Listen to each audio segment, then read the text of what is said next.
All right, we'll call the K-12 Subcommittee to order.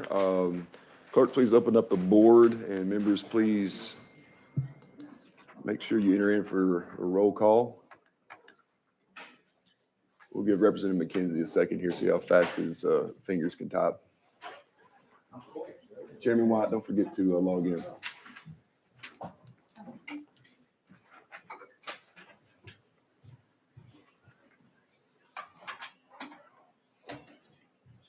All right, Mr. Clerk, please take the roll. Mr. Chairman, you have 7 members present. You have a quorum. All right, thank you very much. Members, any personal orders before we begin? We've got a pretty full calendar today. We'll try to go as smoothly as possible. Go ahead and a few notes on the calendar that we can run through real quick, some updates before we get started. Let's see. Item number 7, House Bill 732 is off notice. This one's not. That one rolled for a week. Item number, when we get to that, we'll roll it through here. Item number 7, House Bill 2303 is rolled 1 week. Item number 18, House Bill 2482 is rolled 1 week. Item number 24, House Bill 1896, also rolled 1 week. And item number 26, House Bill 503, moved to special calendar.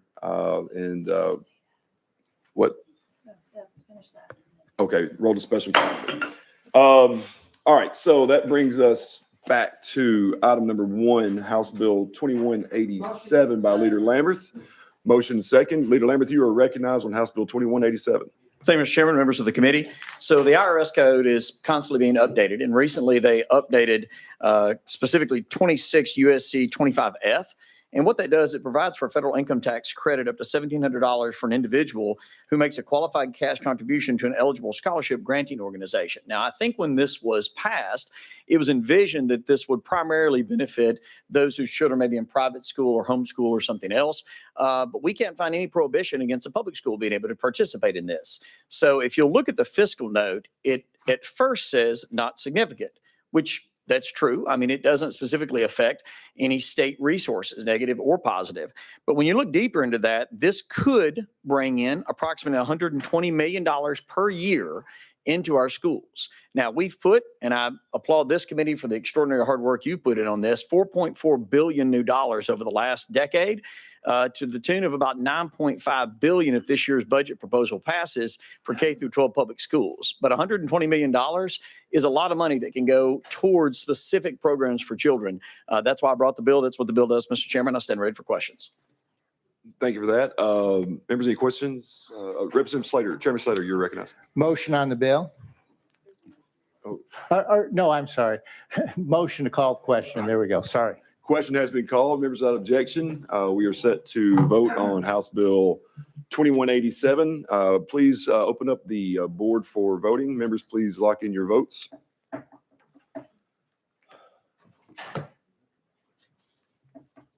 Not working. Does anybody wish to change their votes? Mr. Clerk, please take the vote.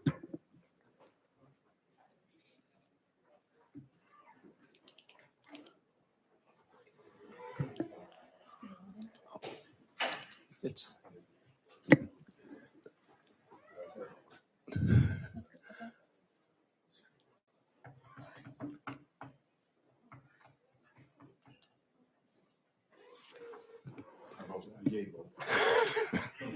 We're having some technical difficulties with the board. Hold on 1 second. Screen's not working. The voting screen. All right. Members, even though it is clearly evident on the board where we're at, we're going to have to do a roll call vote on this the old-fashioned way. Mr. Clerk, please take the vote. Representatives Bolso. Aye. Bolso votes aye. Hakeem. Aye. Hakeem votes aye. Mayberry. Aye. Mayberry votes aye. McKenzie. Aye. McKenzie votes aye. Reeves. Aye. Reeves votes aye. Slater. Aye. Slater votes aye. White. Aye. White votes aye. Chairman Haston. Aye. Chairman Haston votes aye. Mr. Chairman, you have 8 ayes, 0 noes. All right, with that, we go into full education. Bill passes. Thank you. That brings us to item number 2, House Bill 1735 by Chair Lady Moody. Properly motioned. Chair Lady Moody, you are recognized on House Bill 1735, and I do think that you have an amendment. Yes, sir. All right. What's that drafting code that you have? 012874. Do I have a motion on the amendment? Motion, second. Properly motioned. Members, it does rewrite the bill, so without objection, we will vote to adopt Amendment 12874. All those in favor of adopting this amendment, please say aye. All opposed, say no. The ayes have it. We are back on your bill as amended. You are recognized, Chair Lady Moody. Thank you so much, Chairman and Committee. This passage, I'm working with Nathan James with our State Board of Education on this. And so this has to do with our TISA. The TISA Review Committee was created to mirror the old BEP Review Committee. So this committee will begin its work this year. And the committee brings together a cross-section of state and local officials to review the TISA funding formula and issue an annual report. The members of the committee are required to meet 4 times a year, and this legislation allows certain officials like the Comptroller of the Treasury, the House and Senate Education Chairs, and others to assign designees for the committee. And if you want, I can give you the list of those that are on this commission, but this is what the bill does, is allows a designee. Thank you for that explanation. I don't know if dropping Nathan James's name in this room is going to help you or hurt you, but we'll find out. Members, any questions for the bill? Representative McKenzie, you're recognized.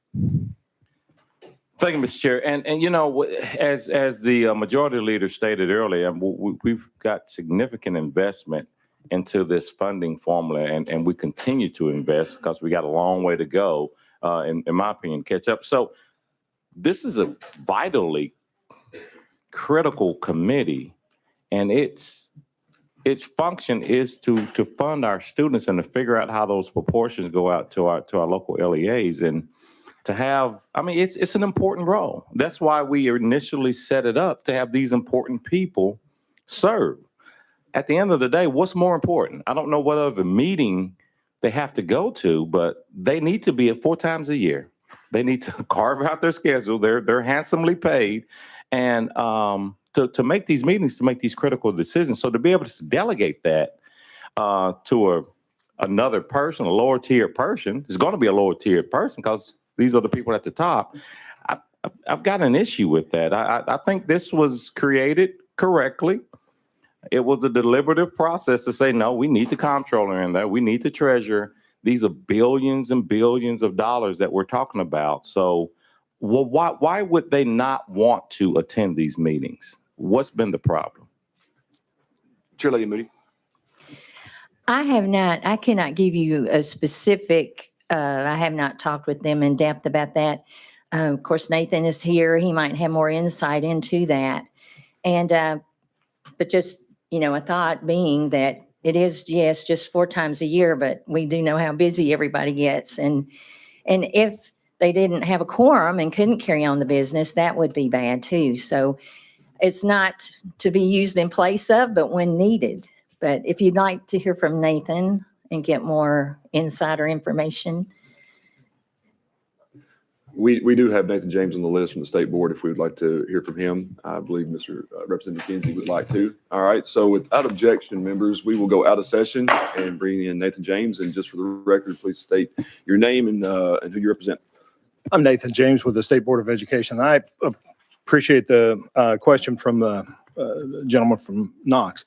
The answer is quite simple. So you've got like the Commissioner of Education who sits on there, but I think we all know that nobody knows more about education finance than Marianne Dursky.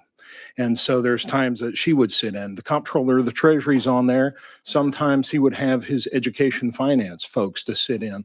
And so that's how the BEP Review Committee worked for all those years. And it brought about a lot of the better parts that were put into TISA. And so this just provides that flexibility. It's more to allow them to get experts to sit in for them from time to time. All right, thank you, Representative McKenzie. Yeah, so, you know, I absolutely be in the room. I mean, I'm not saying that those people need to know every nuance about the weighting and the funding of it, but they need to be the ones in there making the decisions. And so, to Chair Lady Moody's point, has there been an attendance problem? Is that what we're trying to get away from? So the closest that we've had to this TISA review committee, remember, it's not started its work. We're going to have our first meeting probably towards the end of April. It's after the adjournment sine die of the legislature. What happened with the BEP review committee is that for the most part, these principals did attend, but they would have certain folks on their staff who were experts who would attend sometimes for them. And then there are just a few points in time in the year when a committee like this will take a vote.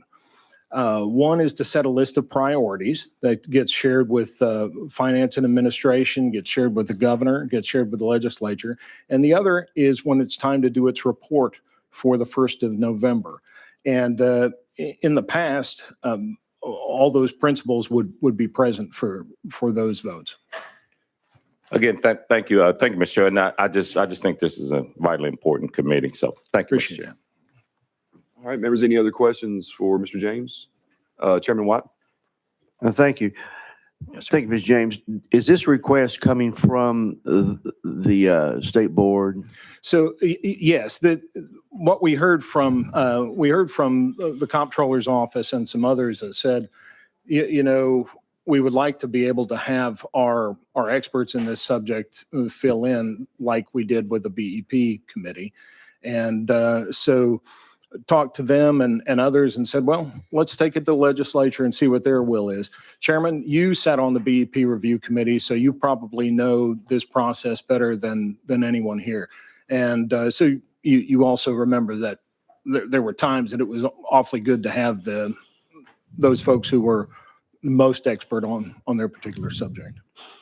All right, Chairman White? So to address Representative from Knoxville's concern, is that this is not necessarily voting, that would come together at a date and time when those who have been appointed would be there.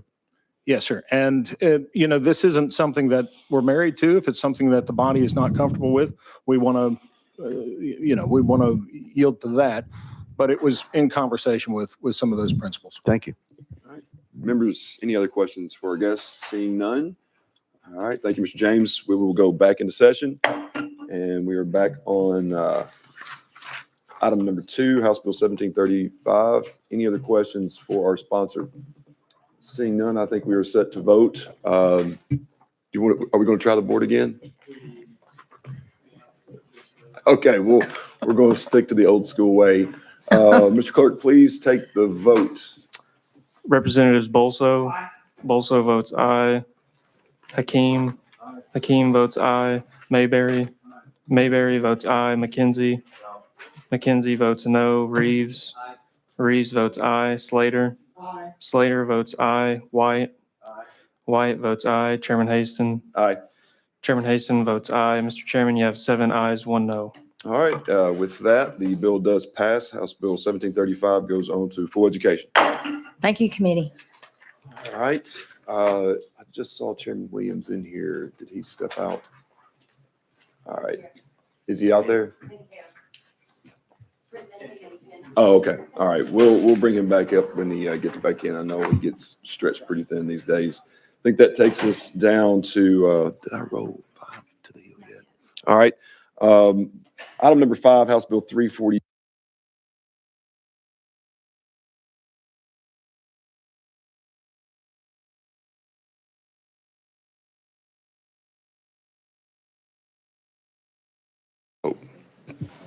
We're gonna roll. Oh, that's right.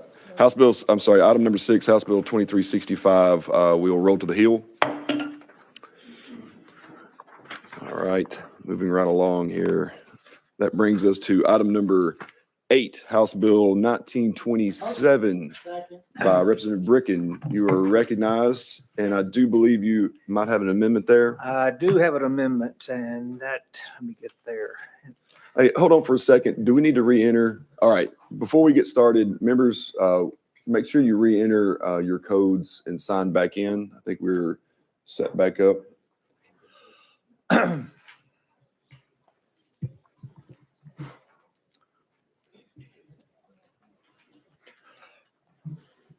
right. Okay, I think that we're going to be set. We'll give you an update on that later. Your drafting code that you have on your amendment. It's 013217. All right, that's what we have as well. Members, do I have a motion on the amendment? Properly motioned. Members, it does rewrite the bill, so without objection, we will go ahead and vote to adopt amendment 013217. All those in favor, please say aye. All those opposed say no. The ayes have it. We are back on your bill as amended. Representative Bricken, you are recognized. Thank you, Mr. Chairman and committee. This bill comes to me from the LEA of Grundy County. Last year, the Grundy County's Board of Education, for political reasons, failed to pass the resolution for the $2,000 bonus for their teachers for political reasons. And they have come back and asked to have that 2,000 bonus reinstated and for their county. So that's what the bill does. It was fully funded last year. The money's still in the administered by the Board of Education, so there's no fiscal note for it. So I'm asking y'all to kind of forgive Grundy County and let those teachers get their bonus. So. All right, thank you for that explanation. Any questions for our sponsor? All right, go ahead, Representative Reeves, you're recognized. Thank you, Mr. Chairman. How many other counties does this pertain to? Do you know? Representative Bricken. Grundy County was the only county that failed to pass the resolution. Okay, thank you. Members, any other questions? All right, seeing none, we are set to vote. Mr. Clerk, open up the board. Members, please cast your votes. Let's cross our fingers that this works. Any member wish to change their vote? Okay, Mr. Clerk, please take the vote. Mr. Chairman, you have 8 ayes, 0 noes. All right, with that, House Bill 1927 passes on to full education. All right, we'll go back to item number 3. Chairman Williams, House Bill 2121. Properly motioned. Chairman Williams, you are recognized on House Bill 2121, and I do believe you have an amendment. I do, Chairman, members. Amendment drafting code 012989. All right, do I have a motion? Properly motion, members, it does rewrite the bill, so without objection, we will vote to adopt amendment 012989. All those in favor, please indicate by saying aye. All those opposed say no. The ayes have it. We are back on your bill as amended. You're recognized. Thank you, Chairman and members. House Bill 2121 is dubbed the Better Spending, Better Schools Act of 2026. It strengthens transparency and accountability as to how, as to how Tennessee's K-12 dollars are being budgeted and spent. As the state continues to make historic investments in TISA, families and taxpayers deserve a clear and consistent picture of where those tax dollars are going. Under this bill, each LEA and public school charter school must submit 2 annual reports. One, a planning and budgetary report for the upcoming school year, and an expense report or an expenditure report of the previous year's spending. The revenue must be clearly broken down by local, state, and federal resources and recurring versus non-recurring funds. Additionally, spending must be reported in consistent categories, including instructional costs, personnel, student support services, school and district administration, operations and maintenance, and professional development, and how those direct funding sources are utilized. The report will be posted publicly on the state's report card for at least 2 consecutive years and will include TISA funding levels, required local contributions, and district debt information. At its core, this bill is about clarity. When I was talking to my Senate sponsor, one of the challenges that we found is that we really don't have a report that says where the money is being spent so that we can compare successful LEAs across the state who are doing well, what their investments are in administrative costs, what their costs are in the classroom, where, quite frankly, resources might be achieved through reimbursements through TennCare or Medicaid. this bill and this report as amended would allow that transparency so that we can compare schools individually across the state. And with that description, Chairman and members, I appreciate your support. Thank you, Chairman Williams. Members, any questions for sponsor? Representative, I'm sorry, Chairman White, you were up first. Thank you. Thank you, Leader. This is a good bill, and I'll explain why. This is one of the issues that we have with BEP. We put the money out there, but we didn't know exactly how it's being used in the districts. And when we passed TISA, this is one of the things we were trying to get at because it was student-centered. So by having these reports so that we know if the young people in that school are not performing adequately and yet you are being funded for that, where is that money going? So great bill. Thank you. Thank you for that. Representative Hakeem, you're recognized. Thank you, Mr. Chairman. Will this be a new employee in each LEA who sort of tracks these different categories? And does that money come out of existing budgets, or are we doing something extra for those schools? Chairman Williams. Thank you. Thank you for the question. They already report all this data to the department. It's just formulating the data in a more usable manner so that we can understand better what each applicable use of those dollars are. And so most of this information is already provided to the department. It's just not done in such a detailed way so as to make sure that we can understand what our operating costs and what our labor costs or personnel costs might be. Thank you, Mr. Chairman. Thank you. Mr. Chairman. Any other questions? Seeing none, I think we are set to vote on House Bill 2121. Mr. Clerk, please open up the board. Members, please cast your vote. Does any member wish to change their vote? All right, Mr. Clerk, please take the vote. Mr. Chairman, you have 8 ayes, 0 noes. All right, with that, House Bill 2121 passes on full education. That takes us on to item number 9, House Bill, House Bill 2048 by Representative McCalman. All right, properly motioned. And Representative McCalman, I do believe that you have an amendment. Yes, Mr. Chairman, good morning. I do have an amendment. It is drafting code 013590. All right, properly motioned. Members, it does rewrite the bill. So with that objection, we'll go ahead and vote to adopt amendment 013590. All those in favor, please indicate by saying aye. All those opposed say no. The ayes have it. We are back on your bill as amended. You are recognized. Thank you, Mr. Chairman. And again, good morning, members.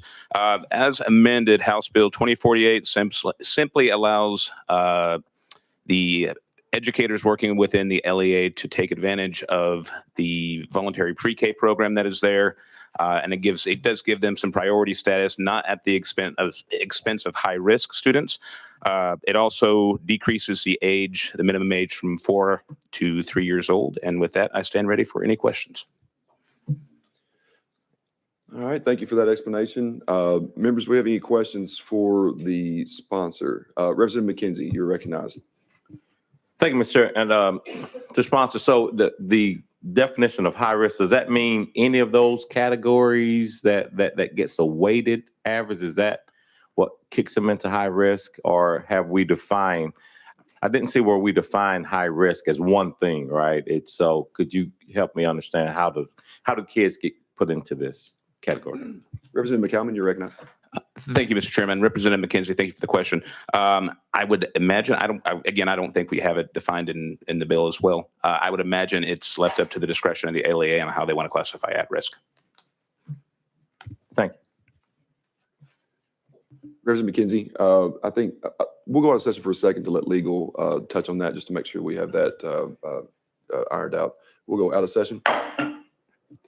Thank you, Mr. Chair. Katie Robertson, Legal Services. For purposes of VPK, at-risk children or children who are 4 years of age on or before August 15, and members of families with income that meet the eligibility for free or reduced lunch, or dependent children who are 4 years of age on or before August 15, whose parent was killed, died as a direct result of injuries received, or has been officially reported as being either a prisoner of war or missing in action while serving honorably as a member of the United States Armed Forces. All right, thank you for that. Any questions for legal? All right, We'll go back in session and go to Chairman White. Thank you, Chairman. I want to make sure I understand what we're asking in this bill. Correct me if I am wrong. It's only for those who are employed by the LEA if they have a child as young as 3 years of age. Is that correct? Representative McCollum. Thank you, Chairman and Chairman White. Yes, it's giving the teachers of those LEAs the ability to take advantage of the voluntary pre-K program. Chairman White. And why 3 years of age? I think it's 4 years currently, right? Why 3 years and not 4? Representative McCollum. Thank you, Mr. Chairman. Give greater opportunity for kids to be in the program, sir. Okay. Chairman White. One last, my concern is for, it says here in your amendment, expands the list of children who may be enrolled in LEA's voluntary pre-K program if the maximum class size has not been met with at-risk students, to include a child who is 3 years of age or before. My only concern in dealing with a lot of pre-K is, are we putting any burden on the school system going down to 3 years of age? I would imagine we're not talking about that many students because you got to be employed by the LEA, first of all. Have you had any pushback on that 3 years of age from our districts? Representative McCollum. Thank you, Chairman. Chairman White, as of yet, no. No, sir. Okay, thank you. Thank you, Chairman. All right, thank you. Any other questions for our sponsor? That would be just my one concern, is I've heard from a few districts that said that going down to that age 3 can be a bit difficult. That being said, I mean, we do have the ability, if the committee so wanted to, and the sponsor was okay with it, if that was an issue, we could do a verbal amendment just making that change from 3 to 4, if anybody would be interested in that. But I'm at the will of the committee and the sponsor. I don't want to do anything that would go against his wishes as well, for sure. But if anybody's if not, we'll just, Chairman White. Thank you. Representative McCollum, would you be objectionable to if we're doing a verbal amendment of keeping it at 4 with that, with your study on this bill? Representative McCollum. Thank you, Chairman. Chairman White, I'm at the will of the committee, sir. Chairman White, what would the full education chairman say if he were here to make sure that there's a really good weather report at the next stop? Not sure where he is today. I would like to make a verbal amendment, and we'll see what the will of the committee is. But working with our school districts, I know a lot of issues they have and a lot of burdens they have, especially in the pre-K with the federal government requiring, so much on them with the at-risk students. I'd like to make a verbal amendment that we move the minimum age to 4 years of age. All right, we will need a motion and a second on that. Well, that's the motion. Do I have a second on that? A second. And I'll just add this. If, I think that this helps expedite you and get you to the next stop. And if we get some stakeholders involved and we get some other feedback that says, hey, no, this is the right way to go, we still have that maneuverability to be able to at least have that discussion and do it at the next stop. But I think that this helps get through today. So with that motion, members will be voting on the adoption of the verbal amendment to change it from 3 years to 4 years. All those in favor of adopting that amendment, please indicate by saying aye. Aye. All opposed, no. The ayes have it. The bill is amended. The verbal amendment has been added. Members, any other questions before we vote? All right, seeing none, go ahead. If you would, Mr. Clerk, please open up the board for voting. Members, please cast your vote. Any member wish to change their vote? Mr. Clerk, please take the vote. Mr. Chairman, you have 8 ayes, 0 noes. All right, with that, House Bill 2048 passes on to full education. All right, that brings us to item number 10, House Bill 1960 by Chairman Subcommittee. Properly motioned. Chairman Subcommittee, you are recognized on House Bill 1960.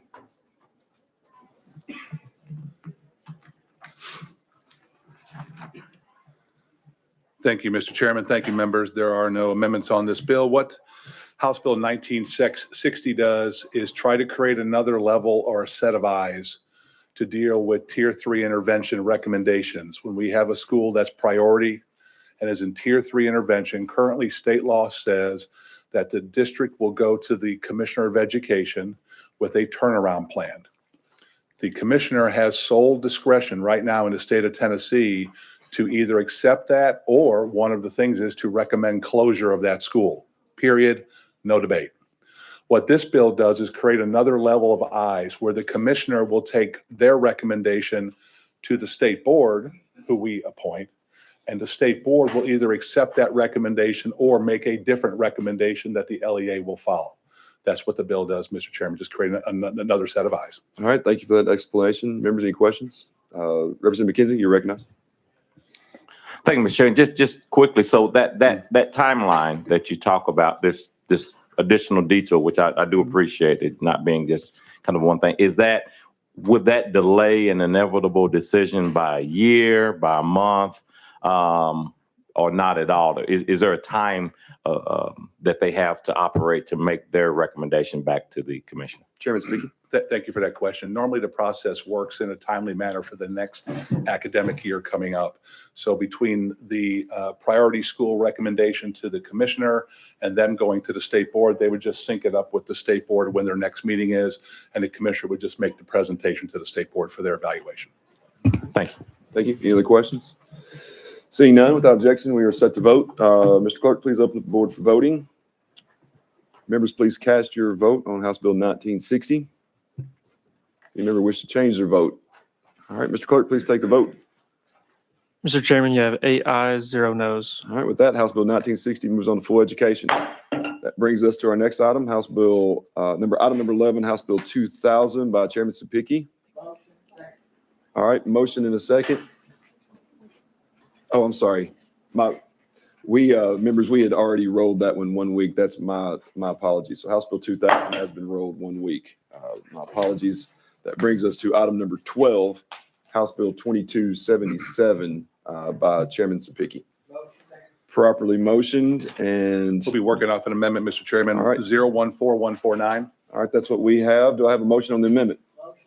Properly motioned. Members, it does reroute the bill. So without objection, we will set to vote to adopt amendment 014149. All those in favor, please indicate by saying aye. All those opposed say no. The ayes have it. We are back on your bill as amended, Chairman Sapicki. Thank you, Mr. Chairman. Members, this bill comes from the Innovation Committee that a few of us sat on over the summer, of some ideas of how we could gain more information or make our educational system flow better, or create other sets of eyes to evaluate how we're doing things. And so this bill does 3 things. And Mr. Chairman, they're a little bit lengthy, so I'm going to try to just read so everybody can follow along exactly what I'm doing so I don't miss anything here. The first part of it, what it does is it requires each public school to annually submit to the Department of Education a list of all local assessments administered to the students enrolled in the public school each school year, and the schedule for when each such local assessment is administered. It also requires the Department of Education to develop a standardized form that all public schools must use to provide the required information pursuant to local assessments, and to compile such information into a database and make available to the public on the department's website by July 1st of 2027, giving the districts a year out to be able to get this done. Why?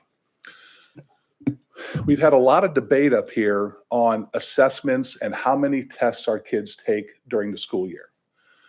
When we have the locals come up here, they point to the state. When we have the state up here, they point to the locals. And so what we're trying to do is garner, I guess, the playing field of how many tests our kids are actually taking. We already know how many they take from the state, but what they're required to do at the local level to possibly look at how can we eliminate some of these tests, are these evaluations that locals are doing, that we can start to get away with all the numbers of tests that we have for our teachers and our students to give, and maybe scale this down to where now we're just doing things for pertinent information to show the academic success of a student.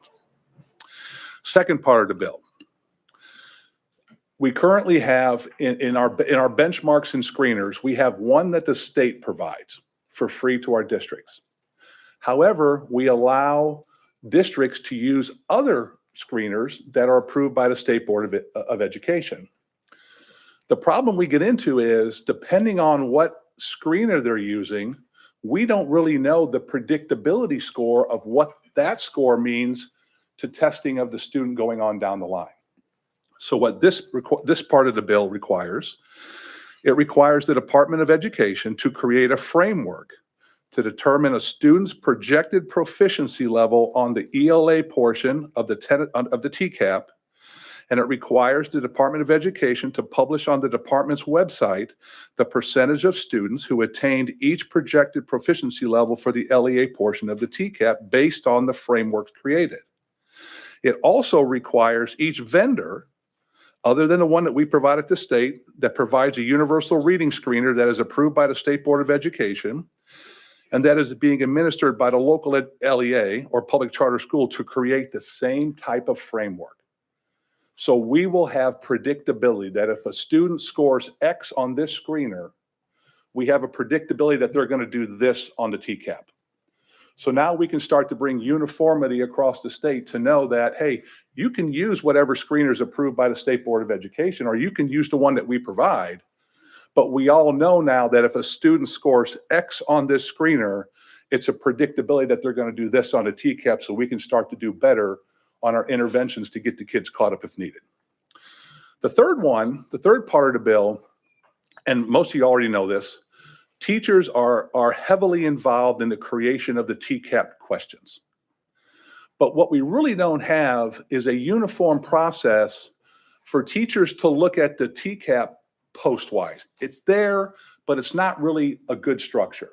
What this does is it creates a 9-member panel appointed by the governor and both speakers, and each one of their appointments has to be one in each grade band. So we're going to have 3 teachers from each grade band. And what they're tasked with is to work with the department to look at our results from TCAP and look at anomalies, such as in the bill, it says if we have a question that over 65% of our kids get wrong, why? Is the question not lining up to our standards? Are we maybe teaching it incorrectly? Or maybe it's just a poor question.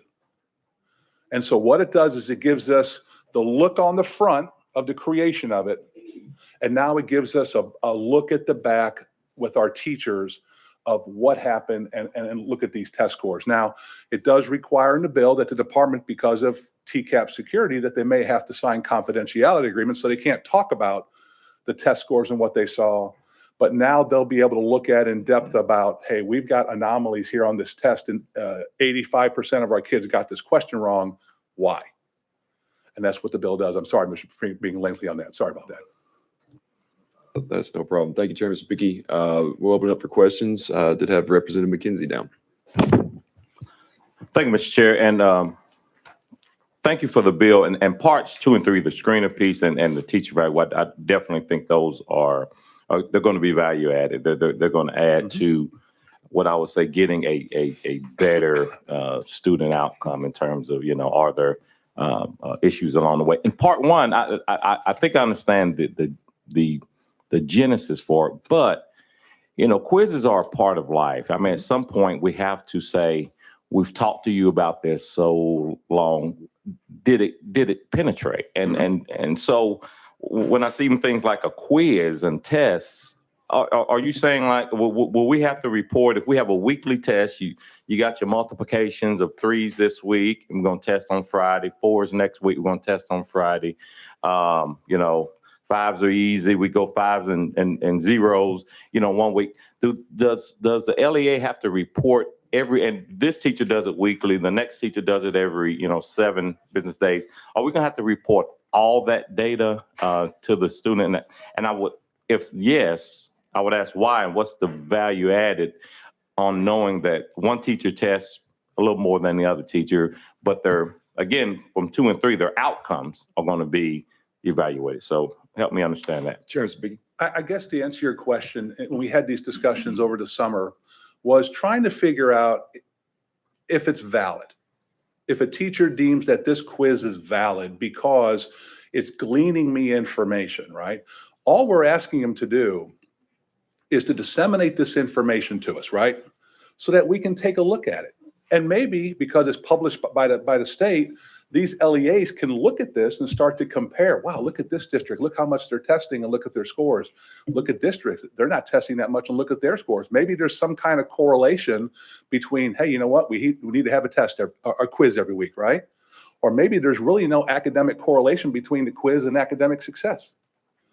I think before we do anything about talking about let's eliminate this, let's eliminate that, I think we need to try to gather as much information as we can through the department, disseminate that information back to the locals and the people, and then I'm pretty sure that they're going to be calling us saying, hey, I see this information. How can we fix this? And Representative McKenzie, the answer may be, no, it looks like everything's appropriate. We're good. And I will add to that, research just pointed out, it says, if you look in section 1 of the bill here, local assessment means standardized test or assessment. Local assessment does not include, if you look down in B underneath that, an assessment test, assignment, project, or quiz that are administered only to students in certain classrooms in the direction of the classroom teacher. So I think that might alleviate a little bit of that concern, Representative McKenzie. Do you have a follow-up or do you want to go? Yeah, my only question would be in terms of, is this putting any additional burden on the classroom teacher that has a lot of information, or is that just something that in his or her lesson plan, there's a administrative type person that could cobble these things together? And the chairman may have answered part of that question, but to your knowledge, is this going to add to our classroom teachers' burden, I would say, administrative burden? Chairman speaking. Once again, a great question. I don't think it will, because I think if the teachers believe in what they do, they're going to have no problem sharing that with their administration to make sure that they are able to continue on with what they're doing. If you're a highly successful teacher, you're going to have real good recommendations. Thank you. Representative Hakeem. Thank you, Mr. Chairman. The cost here, it says 19.5. Mm-hmm. I guess I haven't seen a figure that low, and I don't know when. So is this for, I guess, staff to correlate whatever takes place at the committee meetings, or what? Chairman Sabiki. That 19,000 is an estimate of the 9 members, the 9 teachers that we're going to put on this review committee. You have to pay for their transportation back and forth. Okay. One last. Representative McKee. Thank you. I believe you said 9 members. Yes. Okay. I don't know if I should assume that in each of those 3 areas, the governor, the speaker, and the House, are there going to be 3 people from each grand division? I'm trying to understand. I mean, because where we see one thing in West Tennessee may be different where we see it in East Tennessee. Chairman Sabiki. Fantastic question. I'm glad you asked that. Yes, it does break it out into the 3 grand divisions and also the 3 grade levels in each one of those grand divisions. Okay. Thank you, Mr. Chairman. Thank you. And Representative Hakeem, Chairman Watt is contemplating putting the bill for that 19.5 so it doesn't go on to the state. He's going to let us know later if he's going to take care of that out of his own pocket. So we'll keep you updated on that. Any other questions? Second.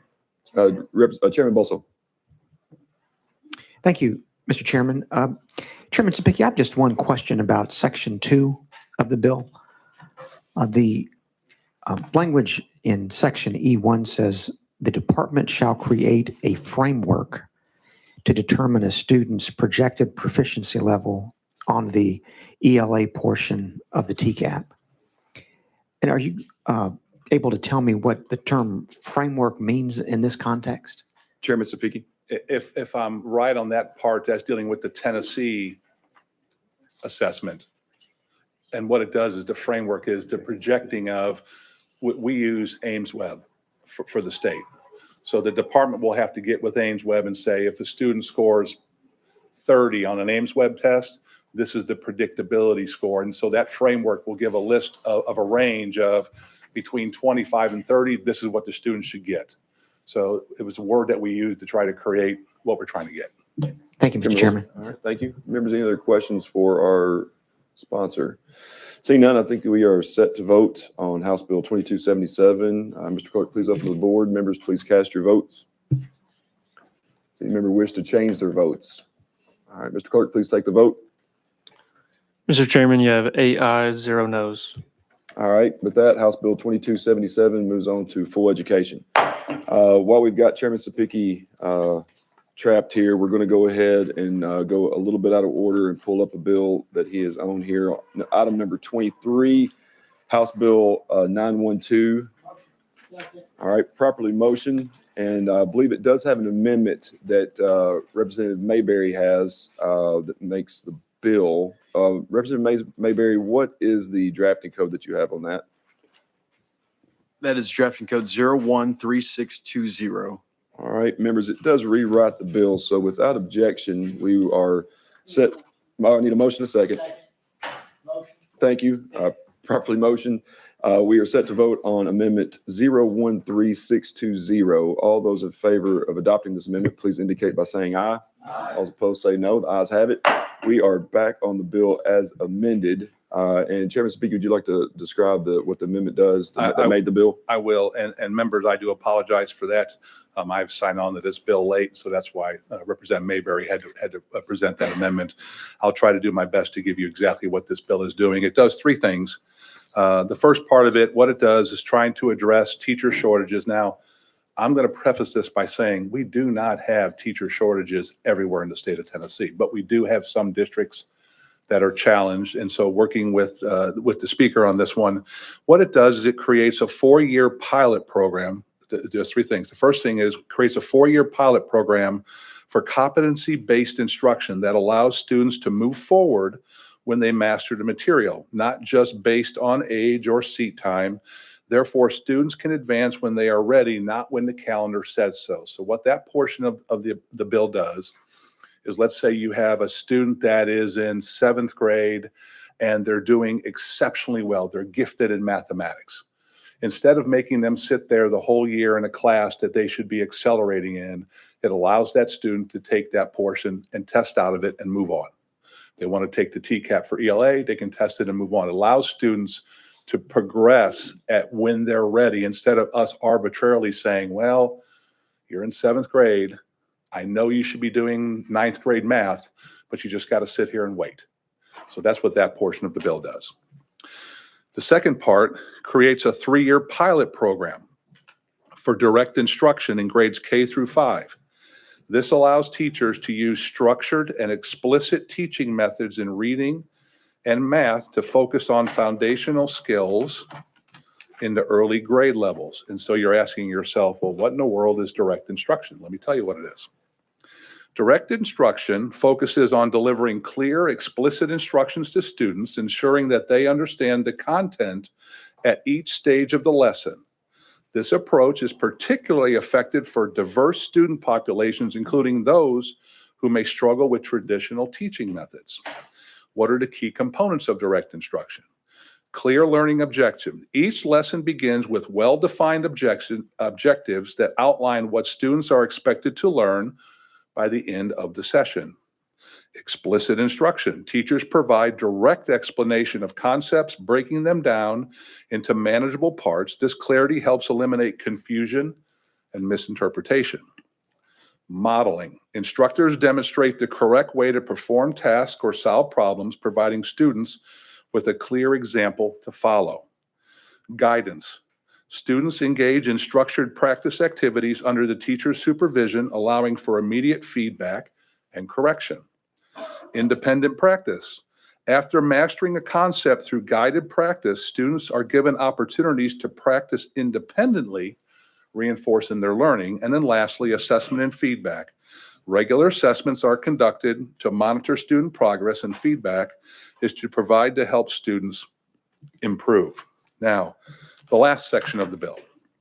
This is the first thing I referenced about teacher shortages. Now, once again, we do not have a statewide teacher shortage. It is in some districts that are just challenged, and we're trying to create help for them.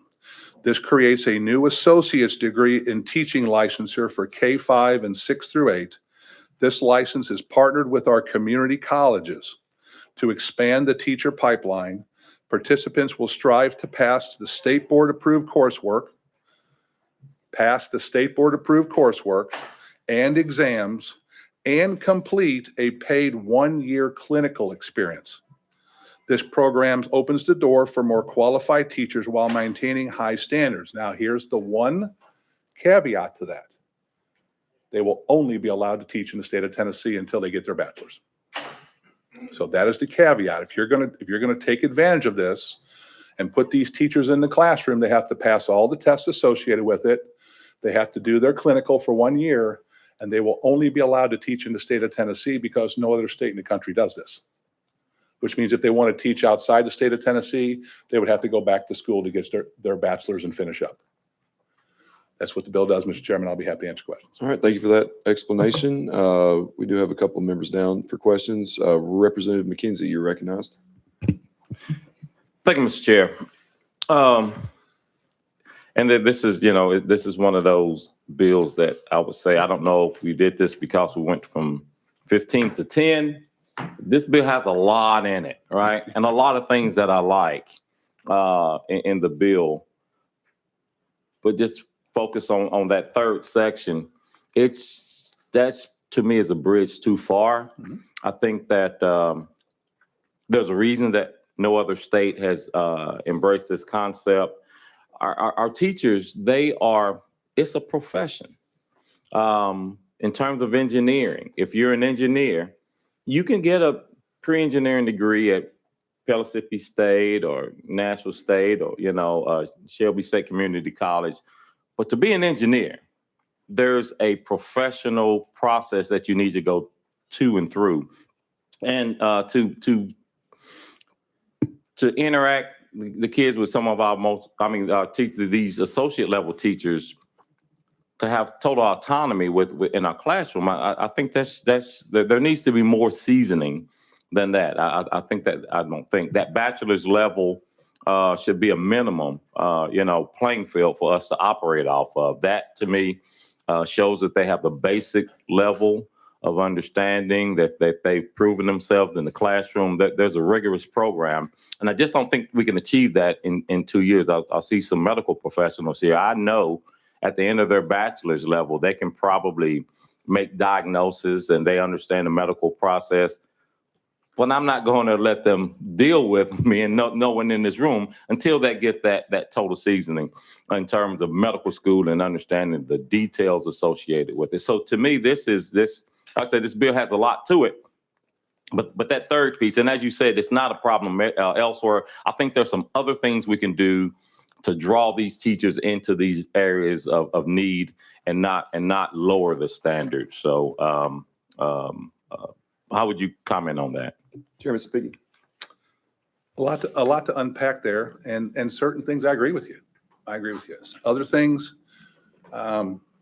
currently, in the state of Tennessee, there are over 6,000 educators serving in classrooms on emergency credentials. 6,000. I don't know if they've taken any type of teaching pedagogy. I don't know if they're qualified to be teachers, but we've approved 6,000 people in our classrooms to teach our children. I think what we're trying to do is to get away from the emergency credentials and start to get people that have gone through some type of training to be in the classroom with our students. One, I don't think any of us would argue that having a highly trained professional teacher is the best thing for our students. Problem is, I got 6,000 teachers across the state that are on emergency credentials right now. Now, is this a long-term fix? I don't think so. I think what happens is now we have to do is, as we open up these associates and these teachers take their tests and they show that they have the competency of the material, and they do their clinical. I think it's up to the districts now to push these students, these teachers, to now go back and finish. I mean, let's face it, if you're an associate's teacher in Tennessee, that's it. So that may not help us long-term. I think it gives us a short-term gap to maybe transition some of those 6,000 on emergency credentials into maybe credentialed people that understand exactly what they're doing in the classroom. At one time, believe it or not, standing before you, I was a substitute teacher because I had a 4-year degree. Did that qualify me to go in a classroom and teach kids? Probably not. It said I could take a bunch of tests and pass a degree. But I think if we, in this bill, the 2 years associates, plus having to take the tests and pass them, and plus doing the 1-year clinical, I think it gives us a pathway of maybe we can start to take a bite out of these classrooms that just have perpetually substitute teachers in them one after another, one after another. And I do have a few more I want to get to. I just wanted to add kind of, a pathway that's currently available. The one that I took that got me in the classroom was this. I was 4-year, got a BS at the great national championship, Indiana Hoosiers. Where, sir? Where? Indiana Hoosiers. They just won the national championship. But anyhow. Is that in the SEC? Yeah. But I got it in health and physical education, or health and PE, but I didn't have any teaching at all. I had no, and so but I had the 4-year degree, and so I was able to get in the classroom because online I did my master's, and in 6 to 8 months of like online, I was in the classroom. And from my perspective, I'd have been much better off having a 2-year condensed study time of like focusing on getting prepared to be teaching than the 4 years bachelor's that I had, and then the expedited, a master's program, which was online, which nobody gripes about that process, and that's in place. And I just think this other one opens up possibly a reservoir of talent for teachers and to get in there to be able to see if they are great at it, and for schools to see if they are great at it instead of never getting in it to begin with. Representative Reeves, you're recognized. Can I comment? Oh yeah, Chairman Sapicki, sorry. And our conversion rate of those permitted teachers, those emergency credentialed that eventually go back, it is only 46% of them in 3 years. So we've got to do a better job. If this committee and the General Assembly moves this idea forward, we have to do a better job working with our LEAs and the State Board of Education and our higher ed to convert these teachers into bachelors. That now, number one, we know that we have a 4-year degree in the classroom that has gone through all the teaching and gone through all the testing and the evaluations. But do what's right by them and give them the ability that if they want to go to another state, they have the ability to move to another state too. Even though I don't want them to leave, our engineers can go anywhere in the country. Our doctors can go anywhere in the country and go to work. We should have the same opportunity for our teachers too, eventually. I might have been arguing against my bill there. I don't know. Yeah, that's a little bit. And my degree, this is not speak well for Indiana University. My degree was in sports management, but it was through the Hopper department. So that's what. From where, Mr. Chairman? Oh, from the national champion Indiana Hoosiers. Thank you, Representative Reeves, you're recognized.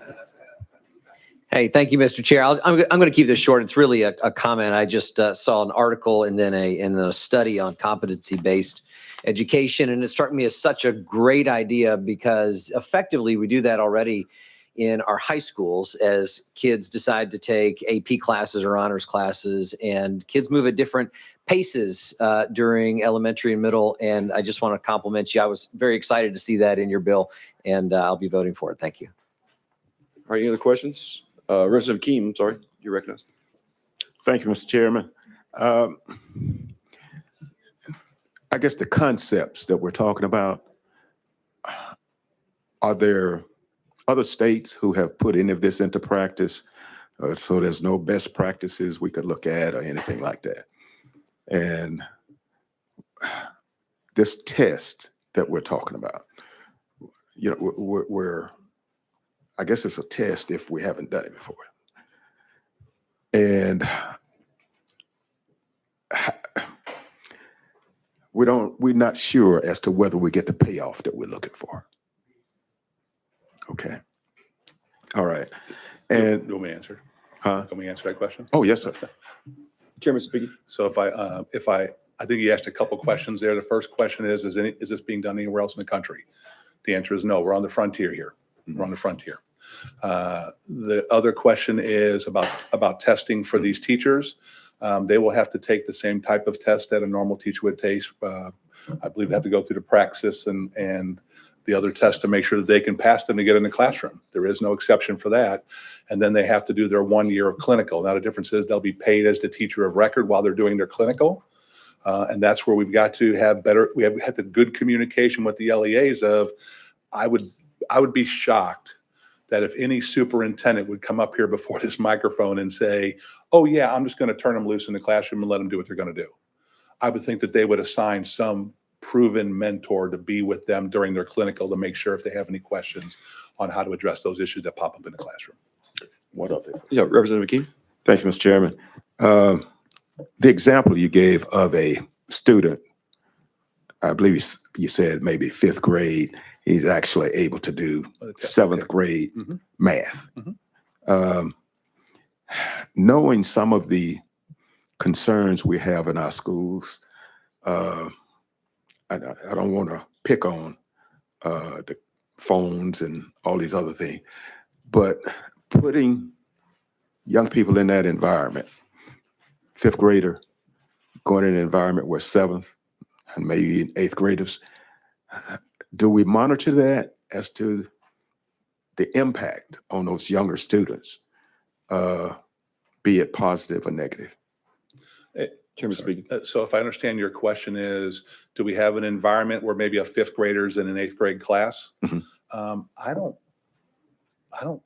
have any idea that happens right now. Now, that would be a decision of the LEA. I think student safety would be the first thing that they would make sure that they're not going to put a student in a bad situation. Normally, you wouldn't see that big of a jump. Normally, it might be a student that's taking 7th grade that wants to go in and test out. They can take 8th grade algebra. Or in high school, they're taking Algebra 1 and they've mastered it and they want to move on to Algebra 2. I can give you the numbers, Representative, about we're short in engineers, we're short in scientists, we're short across the board in all these different subjects across the state. We have to figure out a way for our best and brightest and those that are gifted to push them as hard as we can to get them to be the best they can be. And the best part about it is if you're ready to go, you take the test and pass the test. And if you fail the test, you stay where you are and you keep working hard. Hope that answers your question. All right. Representative McKee. Oh, thank you. I'll be brief, Mr. Chairman. I guess what I'm trying to get at is that, again, using a 5th grader doing 7th grade work. Presently, in not just Tennessee, but other places also, students are bullied. There are other things that take place. And I didn't know if putting young people in an environment like that, I don't even know if they would talk about it. They be, something happens and we see a change in their demeanor. They're not the student that we saw before. That's a great point. I know I'm probably speaking for everybody here. There's nobody here on this committee that's going to tolerate any type of bullying of our students in our school systems at all. Since I've been here for 8 years, we've made that perfectly clear in the General Assembly. That is off limits, period. And we've given the LEAs maximum authority to make sure that we stamp that out. Now, it still does happen because they're kids. Remember, and I probably gave a poor example here, it may not be 5th grader doing 7th grade because they'd have to take 5th grade and then test out of 6th grade to be able to take 7th grade. It allows a student that has shown that their capabilities in this grade level, they've exceeded them and can take the test to let them move on and start taking the next material in the next grade level. If you had a student that could do that kind of grade work, we're talking about a 0.0001% of a student that is very gifted and very special. And we should do everything we can to accelerate their education the best we can to meet their needs. Thank you, Mr. Chairman. Chairman Watt. Thank you. And thank you, Chairman Sapicki. From our conversation yesterday, I congratulate you. You did a great job explaining that when we were going through yesterday. Make sure I understand the first section 1, and it may address to the representative's previous question. The part about testing out and everything, is that part of the 4-year pilot program? Is it just the 4-year? Chairman speaking. So yes, that is a pilot program and we're going to be able to track the data to see how it's working. And then after 4 years, this General Assembly have to come back and decide whether or not we're going to extend it. Thank you. All right. Chairman Slater. Thank you. Excuse me. Thank you, Mr. Chairman. And I'd like to just make a few comments if I could, and may have a couple of questions for the sponsor as it relates to it. And I'd like to focus my comments on that third part that has to do, not the third section, but the third part that has to do with this innovative approach to getting teachers in the classroom.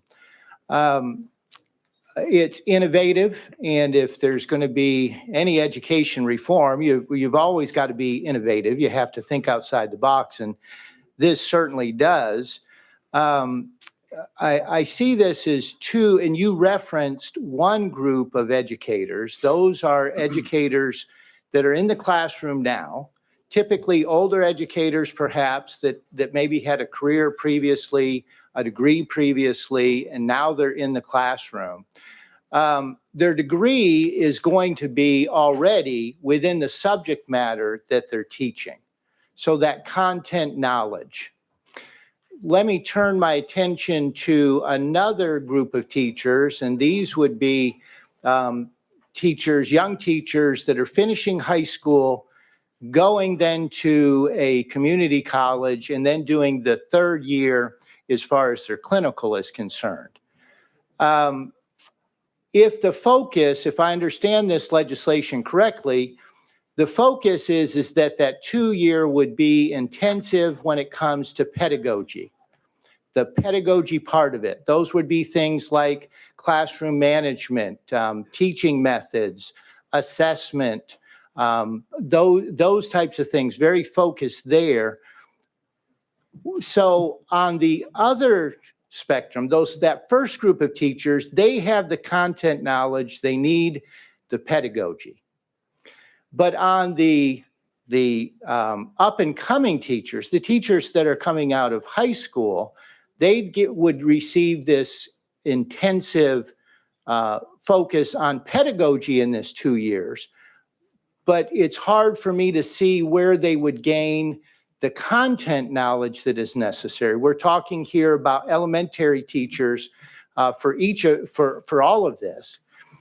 So there has to be content knowledge when it comes to things like ELA, mathematics, social studies, science, those types of things.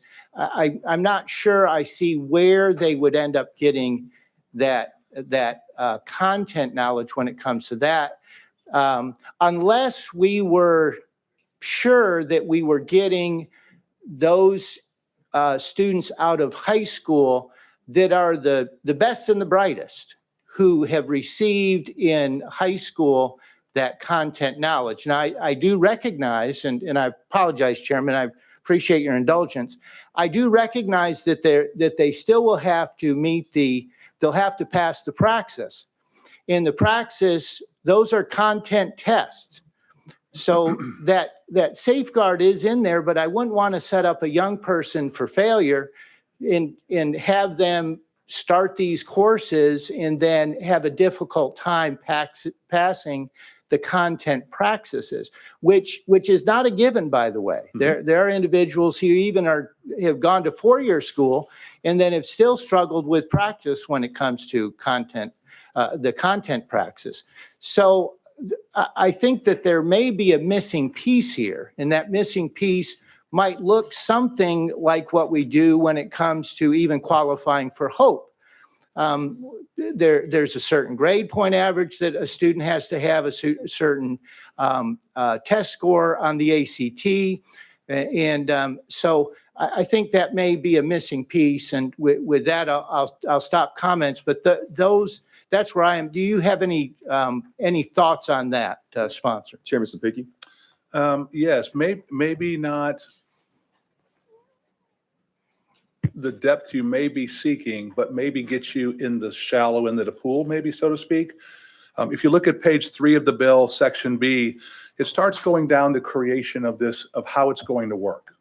The state board, in coordination with the Board of Regents for the state universities and community college system, the Department of Education, and the Tennessee IR.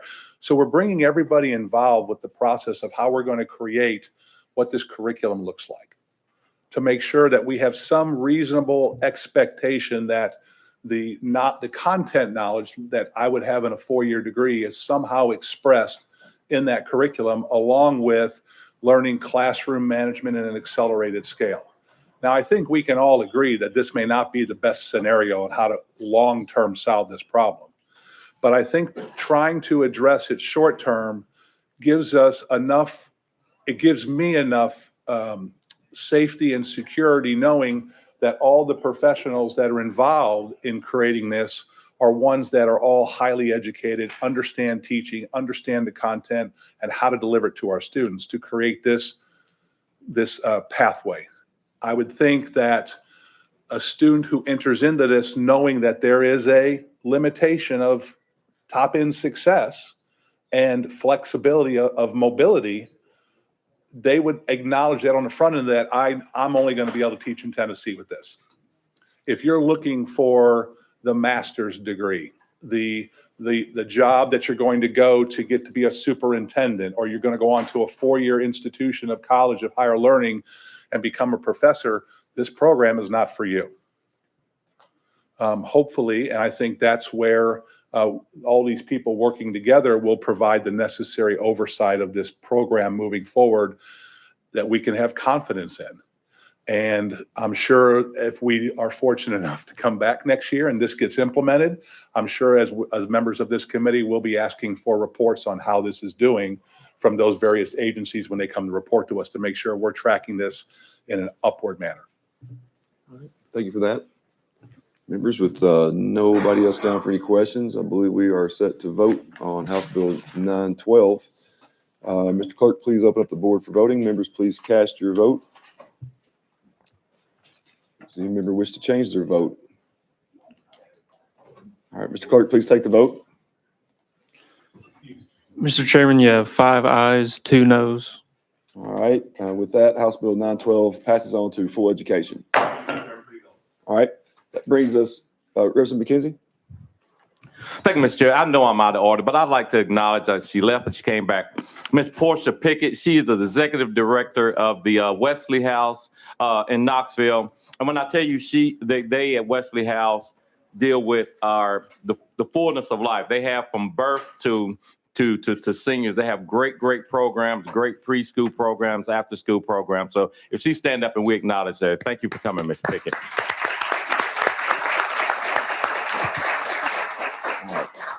Out of order. No, I'm sorry. All right. That brings us back to item number 13, House Bill 729 by Chairman Slater. Motion.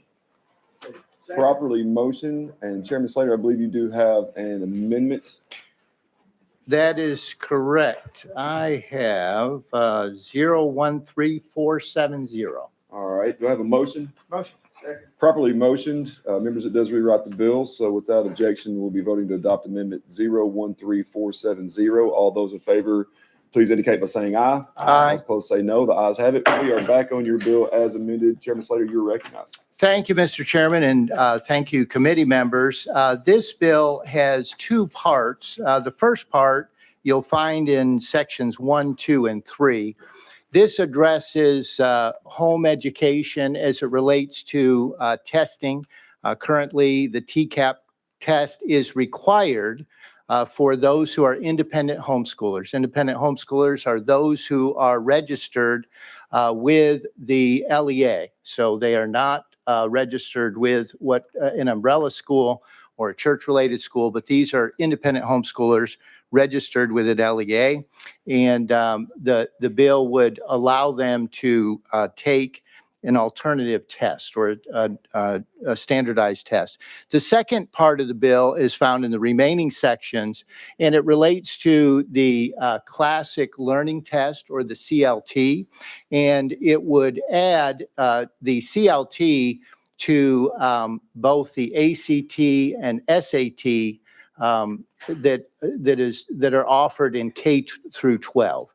I think, Mr. Chairman, we have some individuals that are ready that can answer questions about both of those sections. There might have been some confusion about the CLT perhaps, but I think we have some folks ready to testify. Members, we did have somebody that flew in to testify on this bill, so we wanted to make sure to get to them today. So without objection, we will go out of session and bring up Mr. Estrada.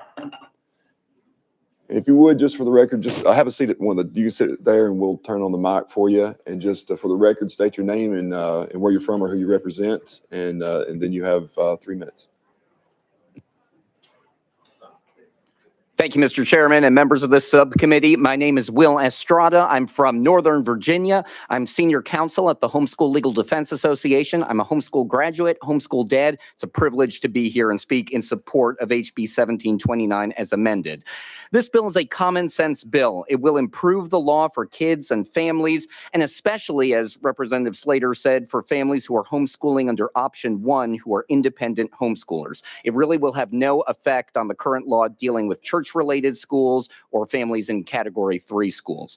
This bill does 3 good things. The first one is it creates options, choice, and flexibility. In a word, more freedom for families and kids in Tennessee. It does this by expanding testing options to now include the classic learning test. The CLT is a rigorous test popular with families across the nation. And more options, not less, is a win-win for students. My friend Noah Tyler with the CLT will speak more about this in a moment. Second, HB 1729 as amended allows independent homeschoolers to take a nationally normed standardized achievement test in grades 5, 7, and 9. Current law is just the TCAP, so this provides more freedom, more options, and more flexibility for independent homeschoolers. Third and finally, HB 1729 as amended removes antiquated, outdated, and confusing language in Tennessee Code annotated section 49-6-3050, the homeschool law. Again, this affects independent homeschoolers only, and it updates Tennessee's homeschool law, which was first written in the 1980s for the 21st century. I'm joined in support for HB 1729 by my friend Claiborne Thornton, the president of THEA, who is here with me today. That is all. Happy to answer any questions. Thank you, members. Thank you for being here today, for coming in. Members, any questions for our guest? Resident McKenzie, you're recognized. Thank you, Mr. Chair. And so I guess in terms of new doesn't necessarily mean innovative. So it concerns me when people say it's new, so it's innovative, it's creative. And I would say the ACT, SAT is a different test than when I took it in the 1980s. So they probably innovated and updated and done things as well to bring things together. And same with the TCAP. My number one concern is the data. I make data-driven decisions. I try my best to make sure that we're doing apples to apples comparisons. And that's what's good about homeschool, private, independent. But at the end of the day, we have to make sure our kids have a certain standard if they're going to enter the workforce, if they're going to live. There have to be certain standards, and to be able to compare those standards is vitally important. So, to me, it's not a question of I do have issues with material, but also, as you just heard, we do a lot. We just passed a bill to have 3 people from each grand division to look at our scores, look at our test questions to see if there's unbiasedness. We don't have any input on this. Or maybe a little peripheral input. Maybe they'll add 1 person from Tennessee every 9 to 10 years. This, to me, will hurt our homeschoolers. At the end of the day, and I remember this, Pat Summit talked about when we were going to reinvent education, truth in advertisement. And one thing that the ACT Works, which our chairman has done a lot of good assessments on, passing good bills on, it helps us understand where we are, where the homeschool students are, where the old voucher students were in terms of a norm. So why add this? I would say, dare I say, not nearly as proven. I won't say unproven, but not anywhere close to a proven test as our TCAP and ACT and SAT. What's the problem with why do we have to do something new? Mr. Estrada. Mr. Representative, I think that's a great question. I will note that I'm a supporter of the College Board exams, the PSAT, SAT, AP exams. I'm a supporter of the ACT incorporated exams, ACT, pre-ACT. I took the PSAT and SAT when I was being homeschooled. The classic learning test, however, it is a rigorous test. It's been around for over a decade. It's been studied. It's been analyzed. Hundreds of thousands of students have taken it around the country. I think Noah Tyler can address more of your questions as well. So I would just note that it provides more options for families. I've done a lot of work with the College Board, with ACT, and with classic learning tests. I will note the CLT is probably a more rigorous test than the College Board and ACT tests. So it's a more difficult test. So when families want to choose it, their kids really have to be doing well on that. And Representative McKenzie, I can bring Mr. Noah up real quick if we do that. Go ahead up and No, that'll be good. Oh, that'll be fine? Oh, he said sit down. I'm sorry. No, I'm sorry. No, you're welcome to come on up. Go ahead. Come on up and just, we are, now I will say, and for members that are waiting to present bills, we have a 10:30 stop on this. So I know that we're getting close to our time, but go ahead for the record, just state your name and who you represent and give me if you have 1 minute to follow up on some of the questions that may have touched on some of your area of expertise. Absolutely. This is Noah Tyler, Chief Strategy Officer at the Classic Learning Test. I'm glad you mentioned innovation because the SAT and ACT have indeed innovated, which is why we exist. We are the Classic Learning Test. We're actually hearkening back to an early era of assessment and trying to bring the classic works. We don't think students in graduating from today's high schools can read the Emancipation Proclamation. We think there is a higher level of literacy that our students should be attaining to. And so we're holding that higher standard of literacy and numeracy for families out there across many, many states. There's been new adoptions at the higher education level in Georgia, Indiana, and North Carolina this year already. Florida has fully adopted it, and there's major other states considering it. So, yes. All right, Representative McKenzie. Yeah, thank you. And to that point, it's 2026 is what I'll say. And your tests don't include calculators. And so you're looking at the basics. We're not going back to the abacus. We're not going back to the slide rule. You talk about going back, but the innovations are necessary. You can't test someone if all you're doing is that, as we talk about with the third grade reading, you learn to read to the third grade, and then once you get there, you read to learn. Similarly, the calculator has to be, we know all that. We need to test here up. And when you're not testing here up, you can't say, and I've read articles that the College Board does not agree with it's a comparable assessment. I've looked at their results. They're not saying it's comparable. They're pushing back on that. So I want to make sure that everyone understands this isn't a situation where we're talking apples to apples.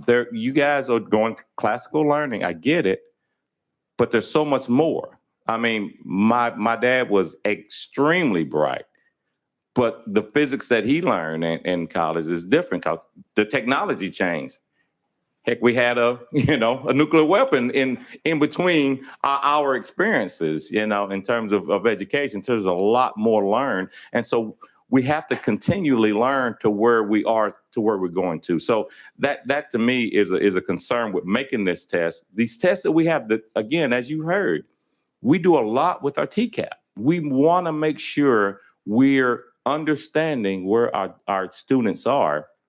And to say that because we're advancing things, or the ACT is allowing a basic calculator, it's not a cheating thing. It's to say, no, we need to test that. We don't need to test whether you can multiply 6 times 8. We need to test whether you can do a differential equation or not. So that's my concern with this. Thank you, Mr. Chair. All right, Mr. Estrada, Mr. Tyler, I'll give y'all each one quick reply back to anything that you would, and then we have a couple members that have some questions when we go back into session for the sponsor. So I'll go ahead, and if either one of you have anything else that you'd like to finish up with. Sure, absolutely. I'll just say we do have a valid concordance that's available on our website. It's more transparent than the concordance between the SAT and ACT. It's all the data's out there available, so you can look to that. In addition, we're looking at the NAEP scores, and we're seeing state after state falling in those rankings, and we're looking to hold a higher standard than you're seeing there. and CLT is representing that higher standard. All right. Thank you both for being here today. And without objection, members, we will go back into session. And we are back on House Bill 1729. And I have a question. Representative Reeves, I recognize you. Thank you, Mr. Chair. I'll keep this short for the sponsor. So I know that classic learning is kind of a different modality and often can result in a more rounded student. My question is, when we I'm looking at section 9, and it's talking about exhibits an average student ACT score of 21 or higher, or the concordant equivalent score on the SAT or the CLT. And I understand we're trying to peg that to something now, and then those may change in the other tests. But my question is, who is deciding what the concordant score is? And I'll leave it there. Thank you. Chairman Slater. Thank you, Mr. Chairman. And so as was mentioned by Mr. Tyler, there is a concordance that was created by the CLT, similar to the way that there's a concordance between the ACT and the SAT, and that's very transparent. But in addition to that, any concordance would not be subject just to the test maker. That would be the responsibility of the state board to determine whether or not that's a valid concordance. All right. Chairman Watt, you're recognized. Thank you. Quick question to the chairman. One thing I just want to, first of all, I'm very supportive of classical learning curriculum. I agree with that. One thing concerns me about this bill, if you look in section 49.63050, section 6B, this bill would remove that. And it's the intervention part for an independent homeschool. If a homeschool student falls 6 to 9 months behind the homeschool student's appropriate grade level and the homeschool students, and the paragraph goes on to say, then the parent and teacher shall design a remedial course to help the child obtain the child's appropriate grade level.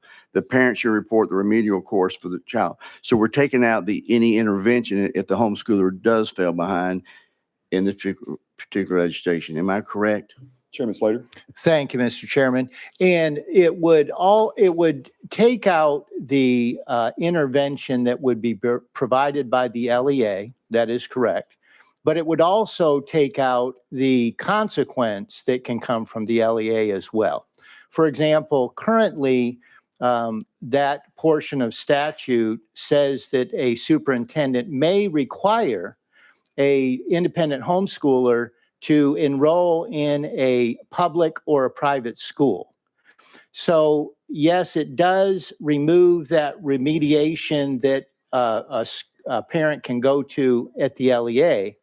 But the districts have not been engaged really in the intervention nor in the consequences to date. And I've heard from districts and from superintendents that this is not a space that they're very comfortable in being in. In other words, a superintendent saying, okay, independent homeschooler, you have to enroll your child in a public or a private school. So this is a space where the districts currently are not comfortable being engaged. It doesn't, of course, preclude a homeschool parent from receiving any interventions that they may choose. It could be tutoring or whatever it is. They still have a world of interventions available to them, just not with the LEA. Chairman Watt. And I know we're over time, so and that's my only concern is that when we have children that are in homeschool situations, they are falling behind, make sure that we have a lifeline for them, that they're just not out there and they're not on the radar for us. But thank you, Mr. Chairman. All right, members. With that, I believe we are set to vote on House Bill 1729. Mr. Clerk, please open up the board. Members, please cast your vote. Does any member wish to change their vote? All right. Mr. Clerk, please take the vote. Mr. Chairman, you have 4 ayes, 3 noes, 1 present not voting. All right, with that, House Bill 1729 moves on to full education. The final announcement I will make is final calendar for K-12 will be March 10th. Put bills on due by 3:30 tomorrow. All right, final calendar. All right. we will roll all bills that we did not get through today to next week's calendar. And with that, we stand adjourned.